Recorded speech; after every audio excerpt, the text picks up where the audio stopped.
अस्सलामुअलैकुम वेलकम छु YouTube channel पे यथ नाव देसी जायका विद इंशा वीडियो स्टार्ट करने ब्रोट अगर तुम सान चैनल पे नई छो चैनल कर सब्सक्राइब तो वीडियो वो एंडस तम बराबर। आज कर बह तुम सत खास रेसिपी शेयर यस वारिया ज़्यादा सहल तो करो अजिच रेसिपी स्टार्ट।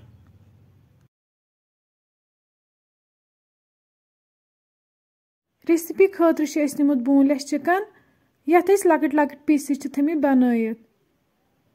वन त्रो अत मज नून चमचे 2,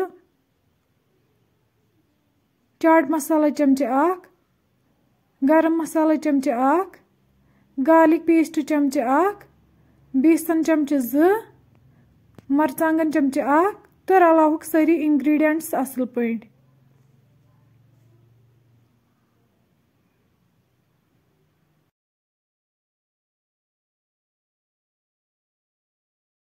सारी मसाल रल दिमो वन 10 मिनटन रेस्ट।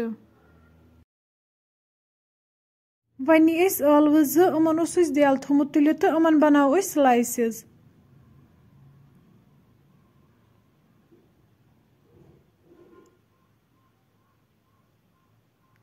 यन ध्यान थो ना ज्यादा मोच बनाने तो ना ज्यादा तने स्लाइसेस मकल बनायत।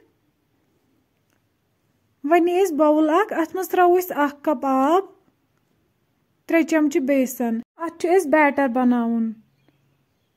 वन करो मिक्स असल पे अत गन लम्स रोजन कह सोन बैटर तैयार। वन निमो आलू चिप्स तो यह करो बैटरस मज डिप। वन तुल चिकन पीस यह बोर स्लाइस पे तो कर फोल्ड। वन टूथ पिक ये अम सह चिकन पीस यह गल यल कह इथे पे बनावोक बाकी इथे पे।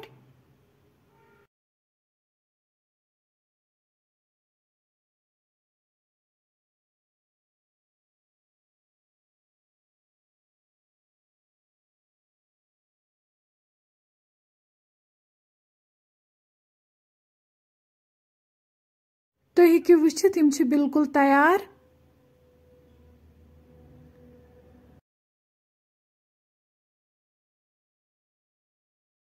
कढ़ाई मज त्रो तील गरम गसित त्रोक वन अथ मज तो करोक डीप फ्राई।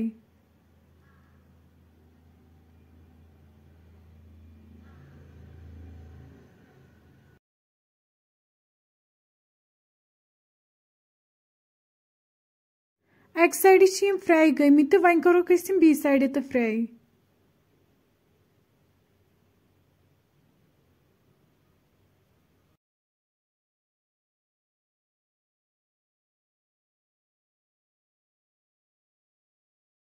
ये कंप्लीट फ्राई गमित वन कड़ोक नेबर।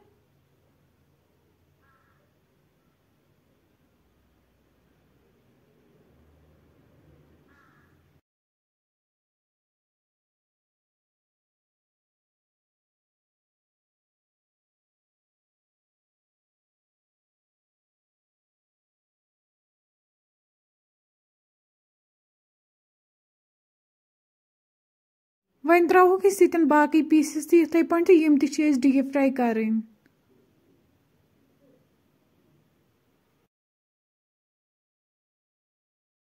डीप फ्राई गसित कड़ोक वन नेबर।